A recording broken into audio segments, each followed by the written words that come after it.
Incidentally, about those pirates. I had no part of that.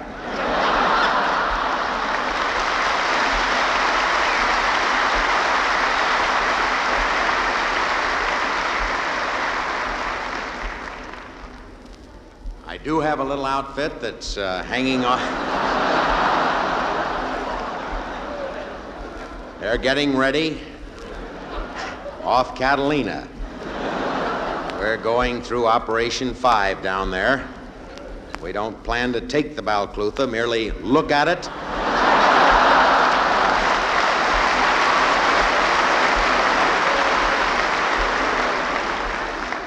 I was thinking, it's a wild, wild age we live in. You see the headlines, Atomic Sub versus Pirates.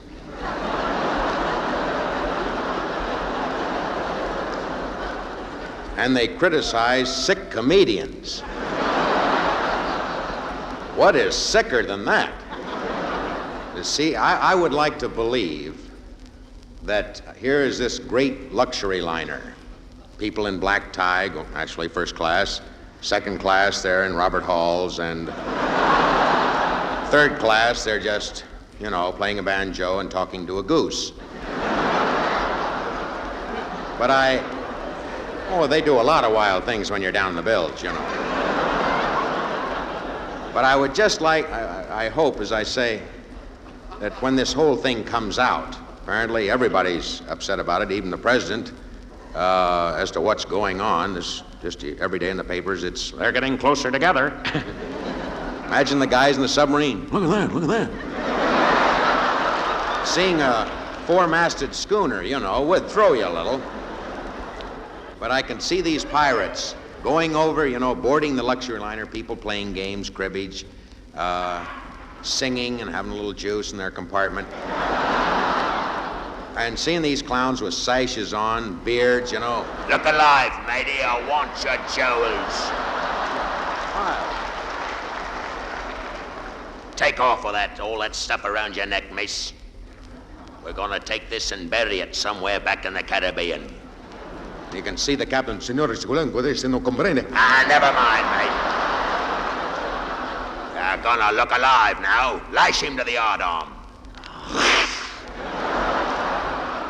We're going to report you to the government.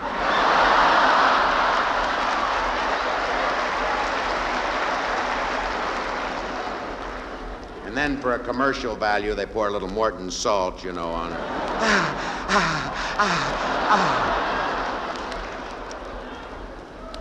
But I guess as it'll turn out, it'll be just some bunch of clowns, having a ball, but I don't know.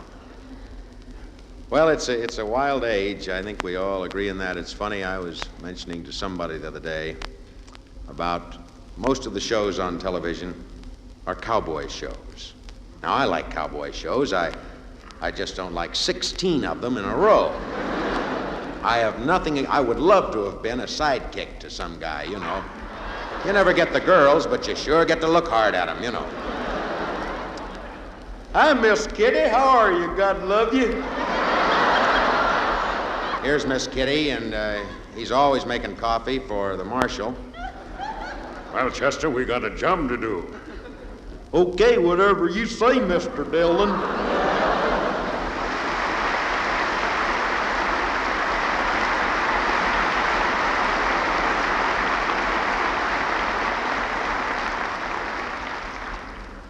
Well, this is a little thing that could take place on any Air Force strip, testing ground for aircraft.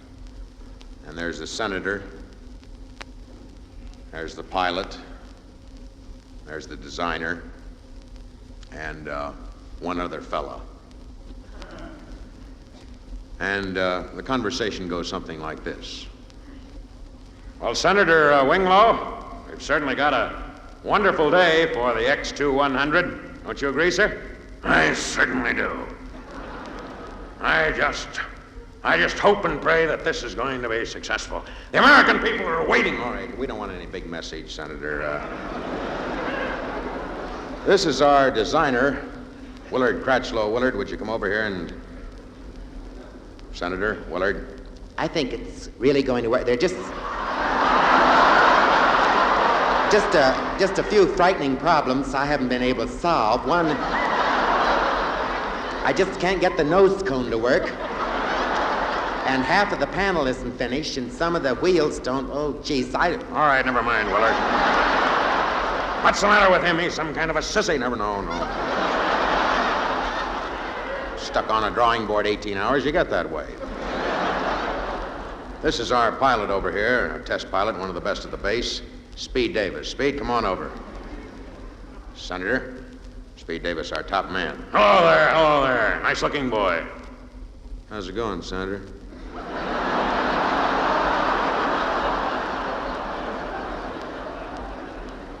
Got a real crazy day to go up in the blue, huh, Pops? What is this pop stuff? A little square, Dad. You've been pushing too many Eagle pencils. Like when I get up there, boy, nobody bugs me, Senator. Nobody. Better believe it. All right, you can put the comb down. No, don't bug me, man. Don't bug me. Speed's funny about combing his hair. It's a commercial thing, you know, for Brilliantine ads or something. And well, good luck to you, Speed. Thanks, man.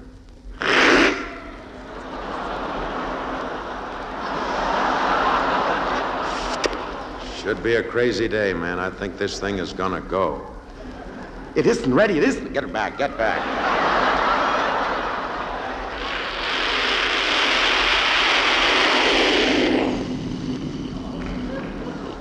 Well, at least it's airborne. Wonderful, Senator. Brilliant statement. Brilliant. All right, Speed, now take it easy. No funny stuff today. Don't be fooling around under the clouds, writing names in the sky or anything. Take it straight up, bring it straight down. Want it all in one piece, right? Okay, Speed? They don't make sense. They're going through all kinds of things. I don't understand. Either do I. He's sick, that person. Now, never mind. All right, Speed. Take her down, baby.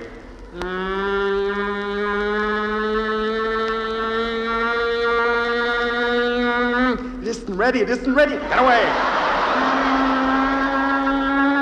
I can't watch this. Never mind, Senator. Checking out, then. Go on back to your car. Anytime, baby. Anytime. You can pull out anytime.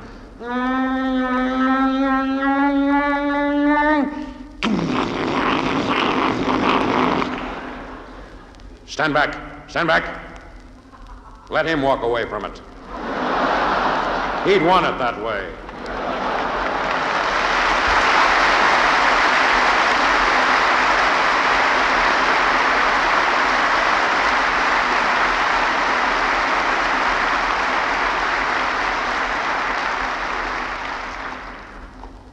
This is a little thing on a Western. I think we all remember High Noon, Gary Cooper, and this tired man with silver hair on both sides, and knowing that this guy was going to have to gun him down, you know. This is the story of Billy the Kid. Leastwise, I'd like to call it that. And the credits start to roll, and the music is, well, Billy's coming into town. Coming into town to get the marshal, gonna shoot him down. Oh, Billy, oh, Billy, oh, Billy, oh, Billy's coming into town. Well, the credits are up by this time, and we're focused on the marshal, who's shaking a little bit. And Billy's due in about noontime. So it isn't a direct copy of High Noon. They make it 12:32:30.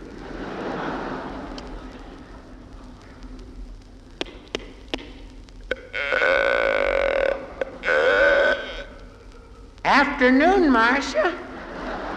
What's on your mind? A lot of things, ma'am. A lot of things. Most of all, Billy the Kid's coming into town. Is Isaac home? No, he ain't home, and he ain't never gonna be home. When's this town gonna straighten up? All this killing, I'm tired of Isaac going along with you all the time, doing all the shooting, and you just riding around in circles. You gotta learn to face a man, Marshal. You're handsome, good looking. We love you, but you never shot a gun. Now either shape up or ship out.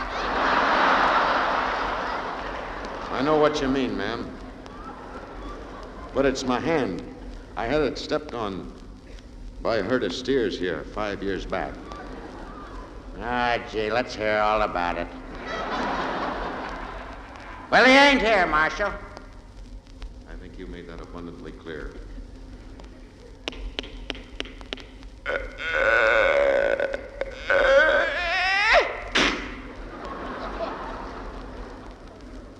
Afternoon to you, Miss Davidson. Is Len home? Hi, Marshal. Say, I heard Billy's coming in town. Oh, I bet you're shaking in your boots, ain't you? Try to get over that. Try to get over that.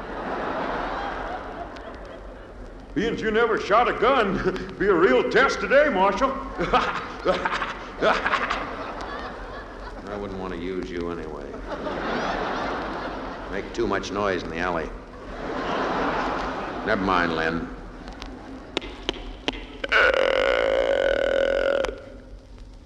Marshal, ain't no use.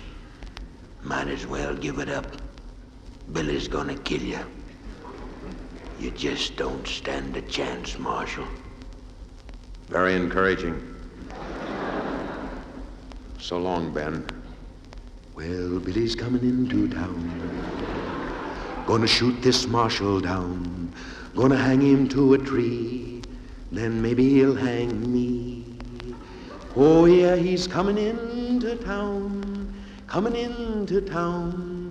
I think we've made it clear he's coming into town.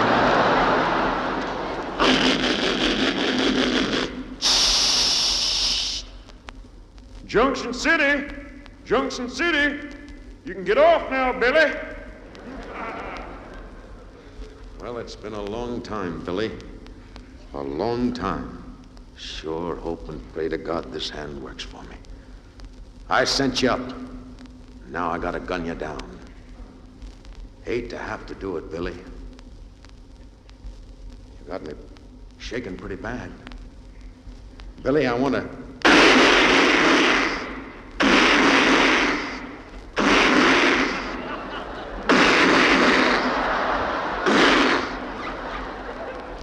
Boy, a lot more in there than I bargained for. Sure hated to have to kill a 10-year-old kid.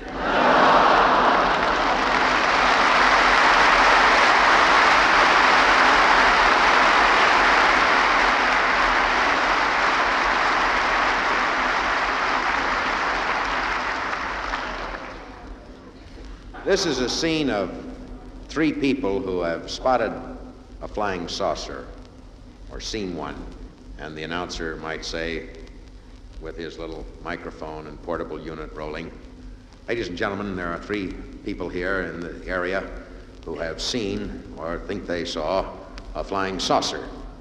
I wonder if we could have your name, sir." My name's Elwood P. Suggins. I work down there at Brainerd Cement Company. Mr. Suggins, did you see a flying saucer? Could you describe it to us, sir? Yes, I can. I was standing there, I was just putting them cement bags up there, and I seen this huge thing. It's all orange and red and green, it's cigar-shaped, oblong, and there's a face of some, my God, it's the most frightening thing I've ever seen in my life. Massive eyes and hair and teeth, and I don't drink. I don't drink, boy. Don't smoke, so I know that I had my faculties. I seen that thing. I said, by God, you better not come near here, 'cause I'll cold cock you if you do. And somehow or other, he come close. He come in there toward the company, and Clyde Jones come out there. He said, he's an illiterate, you know. So he said, what's going on? I said, look at that. And he, oh my God, and run back in. I said, stand here and take it. We mustn't run anymore. Mustn't run anymore. That's what they want us to do, is run.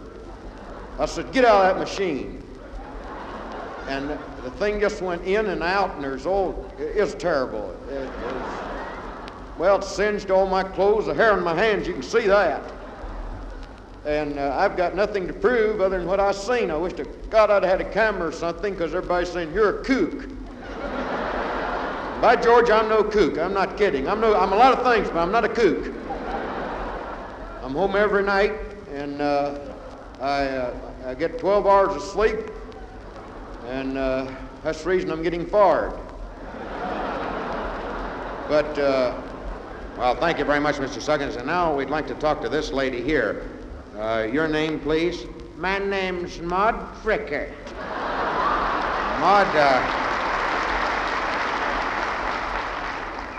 Maud, you heard the other gentleman's description. Did you see something similar? No, I didn't. I was painting in the kitchen is what I was doing. I was laying down some linoleum, me and my stepson, and all of a sudden he said, did you hear that, Maud? Called me Maud. You know, that step stuff, you know, they don't want to call you Mom. So I said, what was it? And he said, look out there, and we went, I had some empties in my hand I took out there at the dump. And this was the wildest thing I ever seen. It was green and indigo and purple. It was shaped like a box. And this man had ears and vegetable, his hands was like carrots. And he was breathing fire, that's all I know. And I said, get on out of here. And he stuck his tongue out, which I thought, so I stuck it back at him. And my stepson throwed it tomato at him. Thank you very much. Certainly is strange. Two people here have given I don't know what they've given here, but it's frightening. Here's our third man. Sir, you're a professor, botany, at one of the better universities. You were working in your greenhouse, is that right? Yes, I was. I don't know what these other people said, but it's pretty apparent to me they're insane. I thought he was a very attractive man. He had very wavy hair. Well, did you say anything to him? No, I don't think action speaks louder than words. We said a lot of things physically with our shoulders and our hands, you know, and little takes and things of that nature. You can say, you don't have to talk, you can see, you know. And See. but those other goons, I think they're out of their skulls.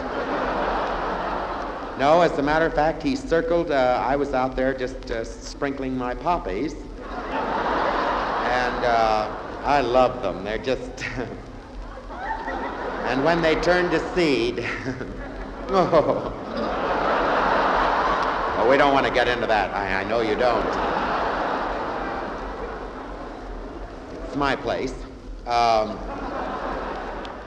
But it was rather frightening and yet wonderful experience. He circled my little glass shop, my house that I was in, and then he went away. Well, that's interesting. Oh, stand back, ladies and gentlemen. I think the thing is getting out of that ship. Hello there.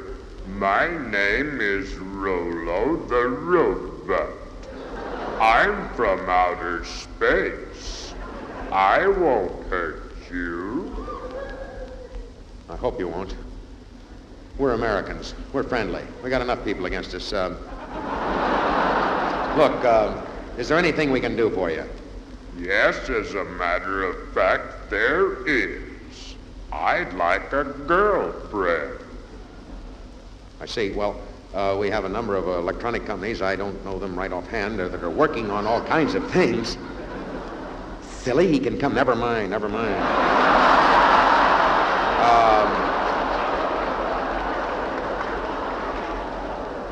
I tell you, I know of a friend of mine who is very close to the Univac machine.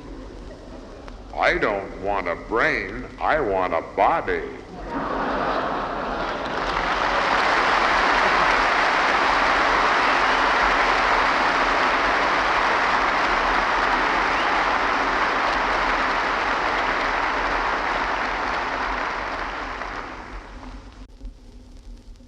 I did want to say what a kick it has been to come back to this city and play it the right way. I want to thank you.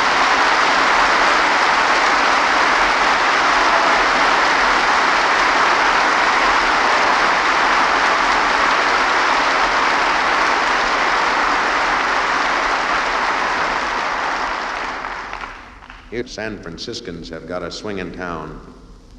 I have yet to hear a person put San Francisco down. I take that back. I heard one guy in L.A. That figures, doesn't it? I don't understand the town. Well, I said, stay out here in the sun, you know, and it'll eventually cook your brains out. But I said, it's a great city. Boy, those little cable cars. I often thought it'd be fun, you know, to have a gigantic pair of rubber scissors. And to see the guys get on, you know, and go, hey, gang. But if I did that, why, away we go again. But it'd be a fun, different day. Can you imagine people have been catching those cars for years? To have somebody stand out there, you know, and imagine all the way down the bottom of the hill. Look, Margaret, we're having a ball.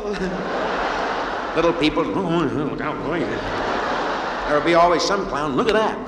Got a picture.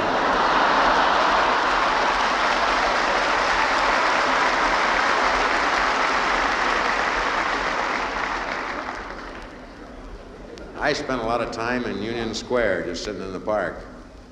I think it's one of the most delightful parks in the world.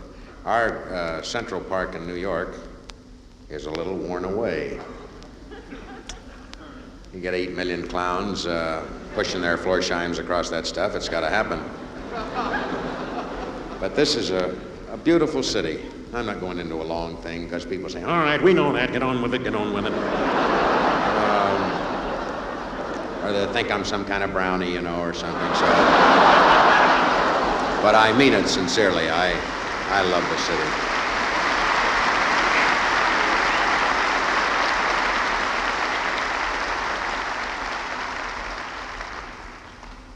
Well, this is a story about Granny Frickert. A lot of people ask me, you know, where did you get the character Granny Frickert?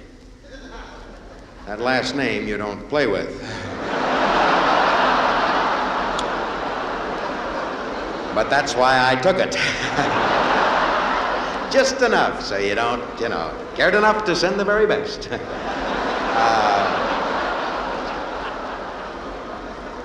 But this is a character of a lot of older women that I've met. Many of them relatives, who, God bless them, have passed on to the great pad in the sky. But that's how I came to get the character, for what it's worth. But this is a story of the oldest airline stewardess. And so the announcer says this evening on our program, Watch Out, we have with us Miss Maud Frickert, the oldest airline stewardess in the world. Maud, welcome to our program, Watch Out. And watch out what you say. I will. I'll do what I can, Nana. Is it true, Maud, that your background was surrounded by aviation or people that were interested in aviation? Isn't that true? Yes, it is. You see, originally, I'm from Myrtleville, Ohio. And we used to have, I'll never forget, Mama put it up there in the living room, was a great, huge picture of the Kitty Hawk flight. And there was, on either side of this little nothing airplane was a picture of Orville and Wilbur. Gee, we always used to look at it real hard. That was all we had to look at. They didn't like Pa or Uncle Ed, so they just put up the Wright brothers. Yes. Well, how did you get your start? Well, I tell you, my eldest brother, Roger Maynard, Gene, I'll never forget. But you see, the three names, we didn't know what the devil to call him. We thought he was a girl for the first year. I'm kidding. Mama didn't know. Toward the end she did. But at any rate, he was a little off, I think is the term. He never hurt nobody. But he used to wander a lot, you know, and he used to run up to a groundhog and say, in May, "It's the 1st of February." He had a funny sense of humor. And one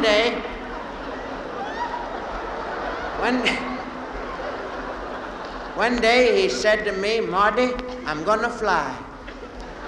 Honest to Pete, I'm gonna fly." I said, "I believe you can, Maynard. I've seen you do a lot of wild things. I think you can do this." We went up to Willard's Bluff, good 2.5 miles back our place. You passed by the little house with the half moon there, and we got up over the hill, and he'd go up to a cow and say, "Hi there, Mr. Cow." Strange humor. And he always had a little message, you know. Would turn to a bunny and say, "Hi, Fox." This is why we kept him around cutting the grass a lot. So we went up to Willard's Bluff, and there he stood. Never forget him, fine-looking man. He was 41 at the time. A little bit of gray in his hair. Had a bill that wouldn't quit. Yes. Had a 14 waist. I seen him one time swimming in the swimming hole. That's how I know. No, yeah. He'd scotch taped 146 pigeons to his arms. And he took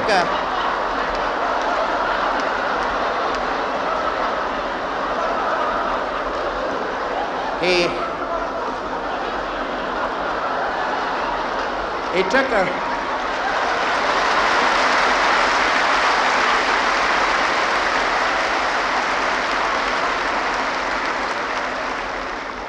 Get to believe in my own stuff. He said, "I know I can do it, Maudie. I know I can." I said, "Don't repeat yourself, Maynard. Just do it." And he got a run and jump. And he was airborne, I think is the expression, for about a good 20 seconds. And then some kid from out of nowhere throwed a bag of popcorn in a stone quarry and he bashed his brains out.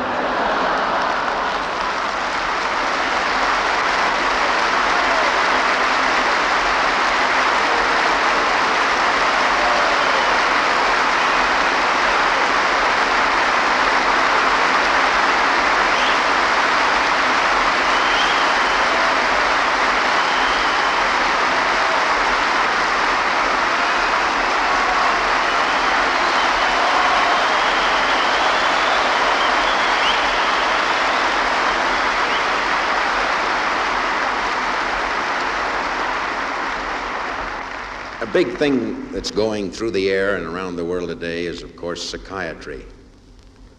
And there are a lot of us that need it.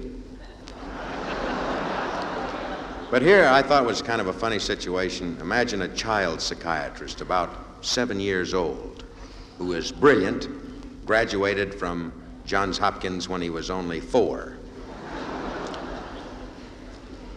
This is just a short little capsule report on a child psychiatrist. With us this evening, ladies and gentlemen, we have Dr. Maynard G. Golo. Maynard, can I call you Maynard? Yes, of course you can. I'll call you Dr. Golo. Doctor, it's almost frightening to stand here and see this 7 years old. 7.5. Sorry, Doctor. Let me ask you some things. This is a most unusual case. I'm a genius. Very humble person, Doctor. Let me ask you something that I'm sure a lot of adult doctors are asking children, and adults are asking adults. About the birds and the bees, how do you explain that to a child? Oh, it's really very simple. What I do is I handle only 5 patients a day because the rest of the time I'm working with my parents. And they don't know, poor devils. They're out there painting lawn chairs and doing things in the kitchen, and I try to help them. But at any rate, what I do, for instance, I had a patient come in the other day who was 8.5, just a year older than I was, and who asked me just that about the birds and the bees. So I brought out a bird, and a live bird, and I said, "This is a live bird." And the child laughed and said, "That's a bird, isn't it?" So we established that. Then, in a small glass jar, I had a queen bumblebee. And I said, "This is a queen bumblebee." And then I held the jar, took the lid off, held the jar up to the child's ear, and let the bumblebee sting him. He doesn't ask me any more questions about the birds and the bees.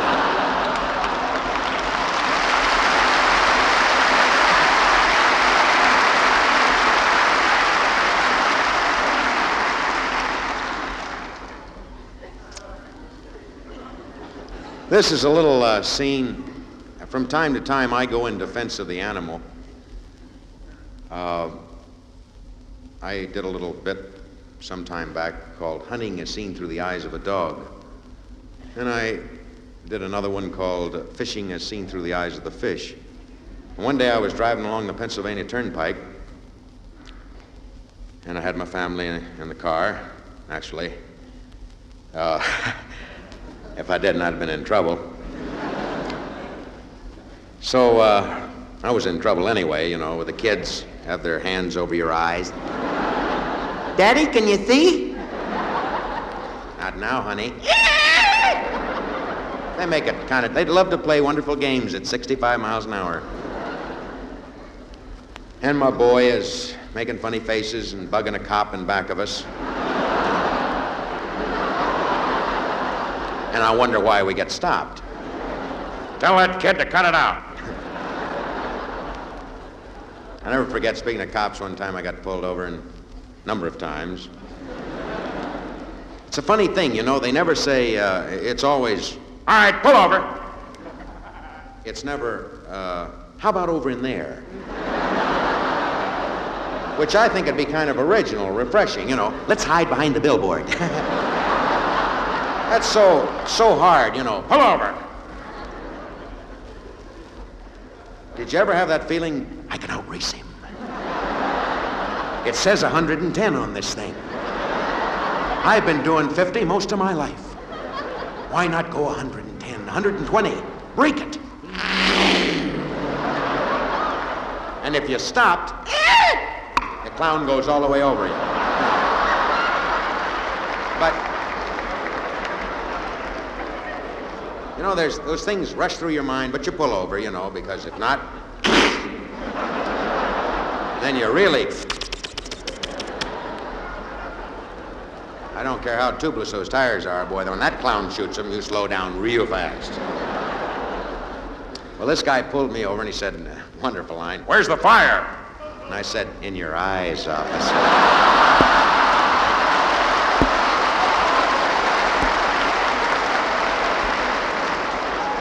I never saw a guy write for over 2 hours, just like that.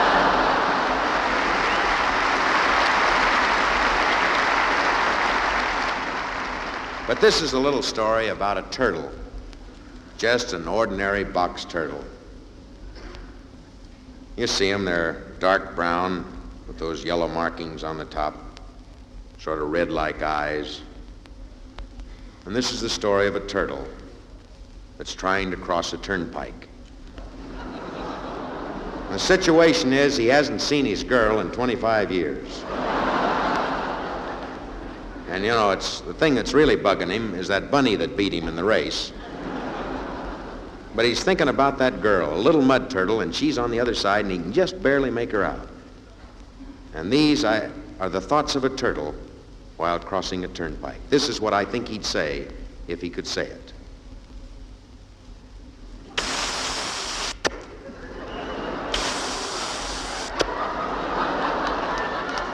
Well, it sure is a pretty day. Leastwise, it ain't raining.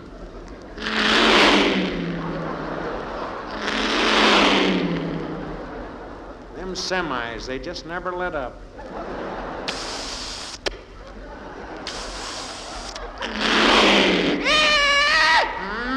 Get him, Broderick, get him, get him.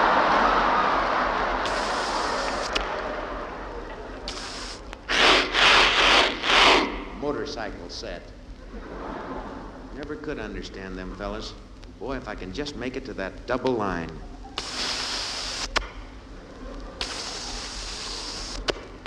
Well, what do you know? I made it. At least I'm safe here for a little while. Hi, honey. How are you? See me? It's Lamar Jean. Come all the way from Wheeling. Been a long time, huh, honey? Another 6 hours, I'll be there. Be patient. What's that chicken hawk doing? I ain't dead, clown. Lay off, huh? I ain't dead, I tell you.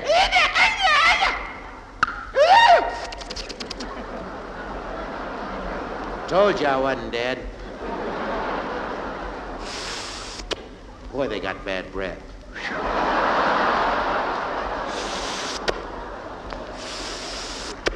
Well, I made it, honey. Gee, it's good to see you. Uh-oh. Kid's getting out. Oh, wait a minute, buddy. Little boy, there's a million turtles up ahead. Gotta be. Gotta be. Look, I haven't seen this girlfriend of mine 25 years. Oh, come on, kid. Oh, honey. Could have had a swinging time. All I wanted was just a kiss from my girlfriend.